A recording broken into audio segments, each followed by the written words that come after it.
कि इस प्रकार भगवान भक्तों की लाज को बचाते हैं। अब सुखदेव जी कहते हैं, राजन, पिछले दिवस आपने भगवान के जन्मोत्सव का आनंद लिया, अब उनकी बाल लीलाओं का वर्णन सुनो। परीक्षित जी बहुत प्रसन्न है। लेकिन मेरे भागवत प्रेमियों, आज भारतवर्ष जैसे धर्मप्राण देश में कथा कीर्तन प्रार्थनाओं का बहुत माहौल है, परंतु भगवत कृपा का अनुभव कहीं कहीं और कभी कभी कम होता है। कहने का मतलब शांति नहीं है। कारण क्या है? ध्यान देना, खूब कथा सुनते, प्रवचन होते, खूब कीर्तन गाते, मेरी समझ में तो इसका विशेष कारण है, यही है कि कथा कीर्तन यज्ञों में व्यवसायी बुद्धि की प्रधानता बहुत है। बड़े बड़े प्रधान वक्ता लाखों का तय करते हैं, हम इतने में जाएंगे, 10 लाख चाहिए या 25 लाख, और ले जाते हैं जनता से। लेकिन भगवान कहते हैं, मेरा तो एक ही नियम है, निर्मल मन जन सोई मोह पावा, और मोह कपट छल छिद्र न भावा। बस मन की निर्मलता ही आज दिखाई नहीं देती है। आज भगवान सुखदेव जी कहते हैं, राजन, आज पूरे ब्रजमंडल में खुशी की लहर दौड़ गई। पूरे ब्रजमंडल के लोग जन्मोत्सव मना रहे, सब लोगों के मन में प्रसन्नता है। और भागवत में लिखा है, नंदस्व आत्मजम उत्पन्ने जाता हलादो महामना, आहूय विप्रान वेद ज्ञान इसंतहा शुचि अलंकृता। नंद जी के घर आत्मज हुआ, इसलिए आज नंद महाराज महान मन वाले हो गए। 2 लाख गायें, सोने के सींग और चांदी के खोर, पक्के जराव की चदरिया उड़ाकर 2 लाख गायें दान कर दी नंद बाबा ने। भागवत में लिखा है, धैनुनाम नियुक्ते प्रादादम विप्रेम सम अलंकृतः, तलांद्रीन सप्त रत्नोद सात को महांबराम वृतान। 7 तिल के पहाड़ बनाकर उन पर सोने की चादर बिछाकर दान कर दी, और अटारी पर चढ़कर दोनों हाथ से दान लुटा रहे। इतना दान लुटाया, सबको मारा माल कर दिया। महल हो रहा है, वचन कथा समोध्याय। तो इतना दान लुटाया,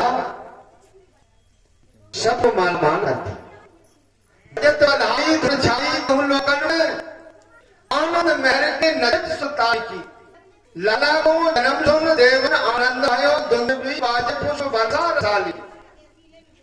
फूले सब गोपी को आनंद मंगन में गोवन वेदी धूलि आज गाली, और ब्रिज में ब्रिज चंद भयो, जसोदा बछन भयो, और नंद घय आनंद भयो, जय कन्हैया लाल की।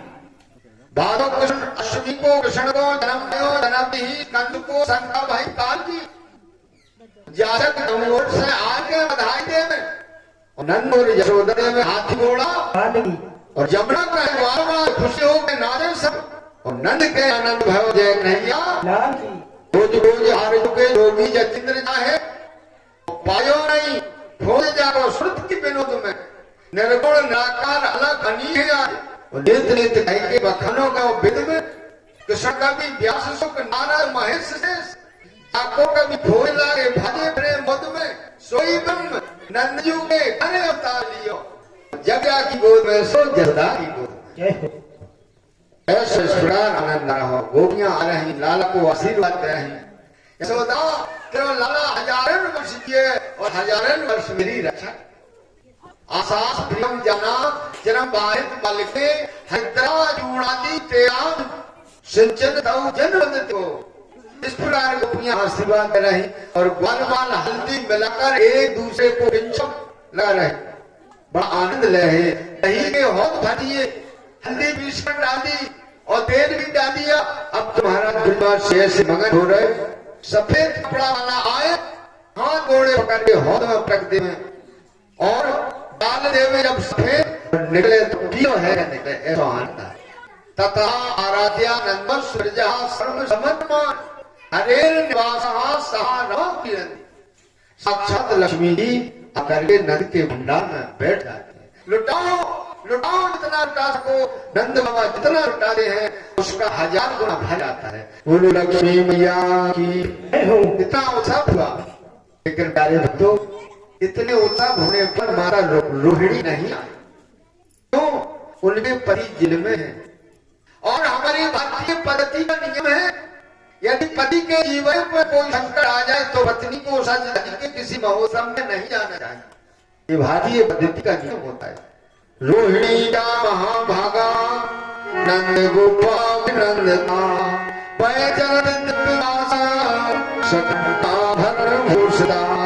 नंद यशोदा के घर पर माता रोहिणी सखट्टा भरपूर आभूषण पहन करके और महोत्सव में बधाई और कन्हैया को गोद में लेकर के खूब नृत्य किया। अब देखो ये उत्सव 6 महीना चला, तो बात अलग है 6 महीना की, लेकिन आज लाला 6 दिन को हो गए। और बाबा कहने लगे नंद बाबा ब्रजवासियों से कि भैया तुम उत्सव मनाओ, आज हमें मथुरा जाना है कंस के दरबार में और कंस को अन्न दे करके आना है। क्योंकि नंद बाबा गोकुल के जिम्मेदार, इसलिए साल भर में एक बार कर देते थे कंस के दरबार। बसदेव जी नंद बाबा कर देने के लिए चले गए और बसदेव जी से उनका मिलन हो गया। बसदेव जी कहने लगे बाबा तुम्हें मथुरा में इतना नहीं रोकना चाहिए, क्योंकि कंस ने भेजे बहुत से राक्षस फिर रहे हैं। अरे भैया शाम तक पहुंच जाएंगे, कोई बात नहीं। लाला के ताई एक सोने के यहाँ सोने के खिलौना बनवाए, उनको लेके हम शाम तक पहुंच जाएंगे। तो नंद बाबा तो लगे मथुरा में खिलौना बनवाने के लिए और इधर कंस ने अपना दरबार लगाया। आपातकालीन संभाल गए, सैनिकों को बुलाकर कहा, ए सैनिकों मेरे शत्रु कृष्ण ने जन्म ले लिया, मैं नहीं चाहता कि वो मुझे मारे बड़ा होकर, इसलिए उसको मारना चाहिए। सैनिकों ने कहा महाराज ऐसे कैसे कांड हुएंगे, मेरी समझ में तो जितने ब्रजमंडल के गांव हैं उन गांव में हम भेष बदल घर घर जाकर जितने बच्चे 1 महीना भर में जन्म लिए सबको मार दें। कंस ने कहा तो ठीक है, लेकिन तुम लोगों को घर में घुसने कौन देगा? पुत्र बोली मैं जाऊंगी कृष्ण को मारने। कंस ने कहा तुम कैसे जाओगी? बोली चिंता मत करो। आज पूतना ने बहुत बढ़िया श्रृंगार करके स्तनों में कालकूट चहर लगाकर सज के गोकुल में आ। एक बात पर ध्यान देना, पूतना ने जो घूंघट लगाया है और स्तनों में जहर लगाया है, यशोदा माता के घर गई, क्या हाल लेके गई? हम उस कन्हैया को गोदी में ले करके स्तनपान कराएंगे। तो ये क्या हो गया? एक माता भाव। जैसे ही पूतना द्वार पर पहुंची, ब्रजवासियों ने देखा देखो कितनी सुंदर को देवी है। एक बोला भैया निकल जाने दो, यशोदा जी की सहेली होगी या कोई रास्ता दे दो। पूतना सीधी भवन में प्रवेश कर गई। भैया यशोदा लाला को पल्ला में झुला ही थी बगल में, और नंद बाबा मथुरा से लौटे नहीं। यशोदा ने देखा ये तो बहुत सजी धजी घूंघट डाले हुए। अरे बोली आओ बहना, कहां से आई? पूतना बोली अरे मैया ब्रजमंडल से तो आई, हमारे पति आशीर्वाद देगा लाला को, मैं सोचा मैं क्यों पीछे रहूं, तो मैं भी लाला को आशीर्वाद देने की ताई चल आई। भैया बोले अच्छी है, बहुत अच्छा किया, खूब आशीर्वाद दो लाला तो तुम्हारा ये, खूब आशीर्वाद दो और ये आशीर्वाद दो मेरे लाला चिरंजीवी हो, खूब बड़ी उम्र हो। बाजी आई मैंने बड़ी कृपा करी। अभी आराम से लाला सो रहा है और अभी सो है। अब तो यहीं बैठो, नाश्ता पानी करो और बाहर के मेहमान अतिथि आ गए, हम उनकी व्यवस्था में जाए, तुम खूब नाला झुलाओ और खूब नाश्ता करो। पूतना बोली भैया फिर हट जाओ, तुम चिंता नहीं करियो, ऐसा आशीर्वाद देंगे जैसा किसी ने ना दियो। मेरे भाई बहन कितनी भोली है यशोदा, विश्वास कर लिया। द्वारे चाहिए। अब देखो पूतना ने कन्हैया की चरिया हटाई। नन्हे से गोविंद ने पूतना को देख करके आंखें बंद कर। परीक्षित ने प्रश्न किया, महाराज ये बात मेरी समझ में नहीं है, पूतना को देखकर आंखें बंद क्यों की, क्या कारण है? क्या भगवान डरते हैं पूतना से? सुदेव स्वामी बोले, राजन आंखें बंद करने के तो कई कारण।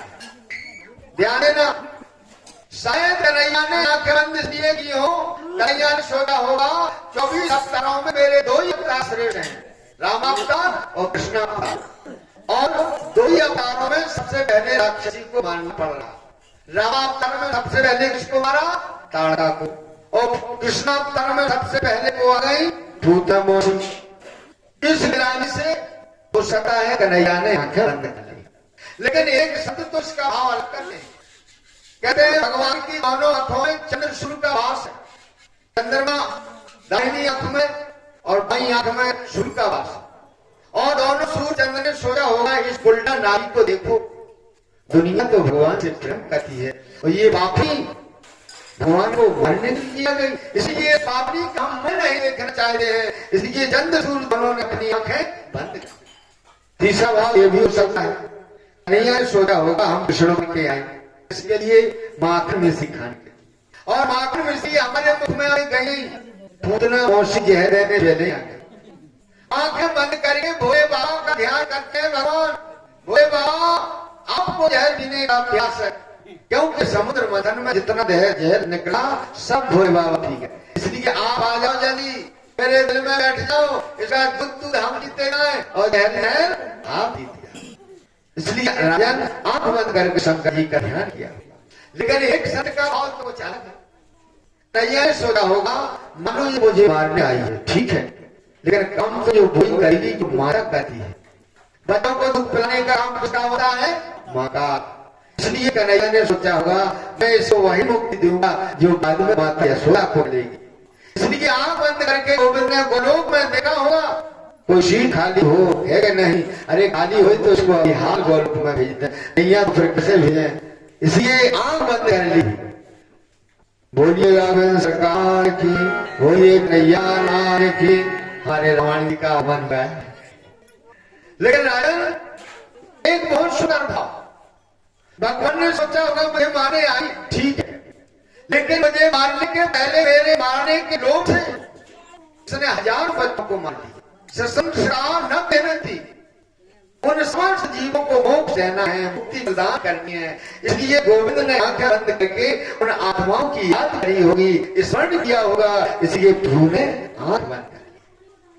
अब देखो पूतना ने जल्दी से कन्हैया को गोदी में लिया और लेकर के तुरंत जहर लगा हुआ स्तन कन्हैया के मुखारविंद में दे दिया।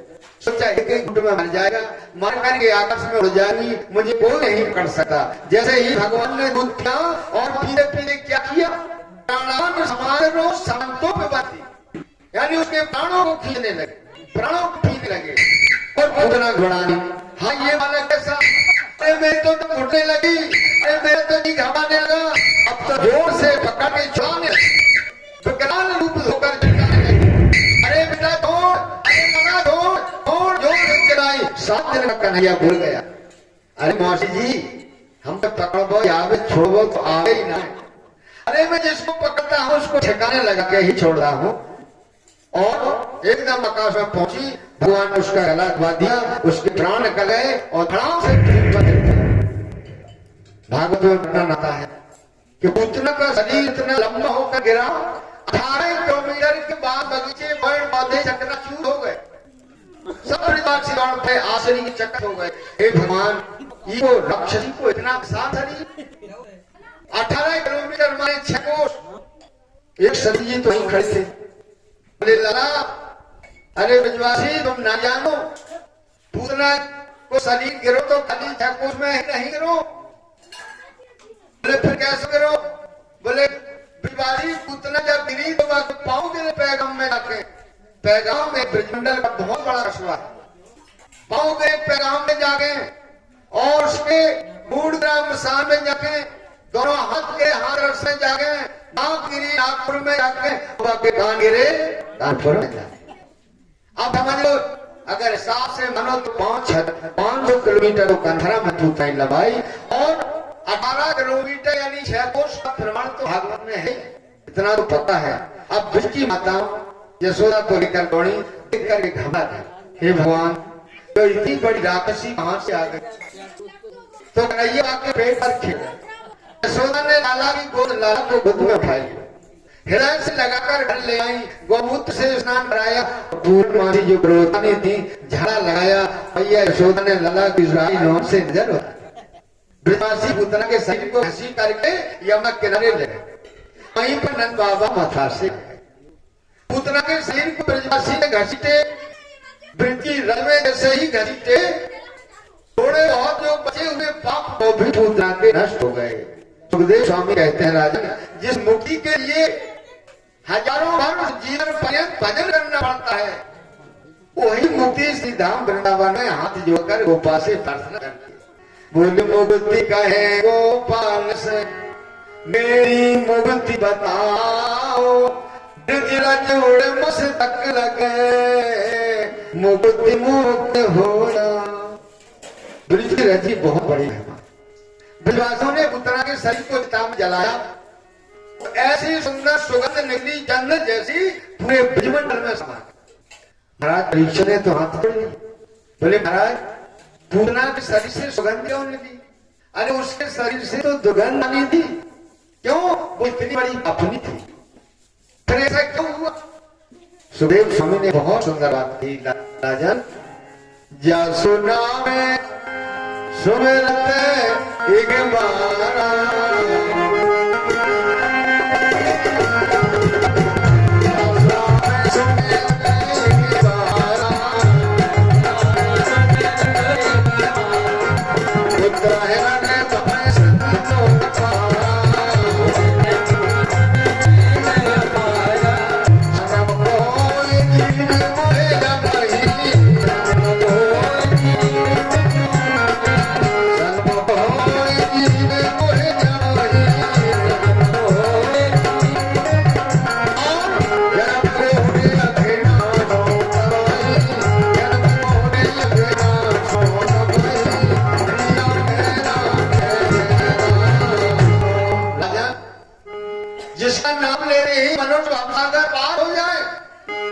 उसको गोद में लेकर के जिसने ऐसा फन कराया हो, क्या वो राक्षसी पत्नी रह सकती है? अरे वो तो देवी बनाई। और सबसे बड़ी बात ये होगी राजन कि जो मुक्ति माता यशोदा को पद में मिलेगी वो पुतना को पहले ही प्रदान हो गई। तो भगवान भगवान की पुत्रा लोक बालघनी रुद्रासना जिज्ञान से आती है पुत्रा का नाम भी बढ़िया नहीं है, क्या है? पूतना।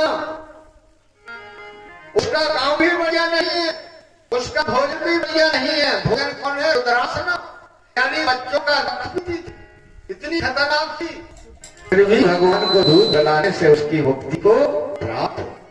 और प्यारे भक्तों, जब पुतना को मोक्ष प्राप्त हो सकता है और कम श्रद्धा से भाव से हम और आप भक्ति करें तो क्या मुक्त होने में संदेह है? कोई संदेह नहीं है, प्रश्न ही नहीं उठता है संदेह का। अब आ जाइए शरीर पर। हमारे संत वेदांत कहते हैं, पूतना कह रहे हैं अयोध्या को, कृष्ण का जन्म हुआ अष्टमी को और पूतना आज चतुर्दशी यानी 14 को। 14 दिन बाद क्योंकि अयोध्या का 14 जगहों पर वास होता है। 5 ज्ञानेंद्रियां, 5 अनुमेंद्रियां, मन बुद्धि जो अहंकार, यही 14 जगह है जिस पर अविद्या वास करती है। लेकिन ध्यान रखना, ये अविद्या भगवान के सामने टिक नहीं सकती, जैसे कि सूर्य के सामने कभी अंधकार नहीं टिकता। बोलो भागवत भगवान की सदा सदा अवतार किया, भगवान का नामकरण हुआ और इसके बाद भगवान की लीला शुरू हो जाती है। आज माता यशोदा ने लाला को आकर श्री बाबाकर पल्ला में सुला दिया, गोपियां धीरे धीरे पल्ला झुला ही पाई। हम और अब भी कन्हैया को अपने हृदय रूपी पाला में झुला कर देखें कितना। अरे माता यशोदा झुलाए रे, माता यशोदा झुलाए रे।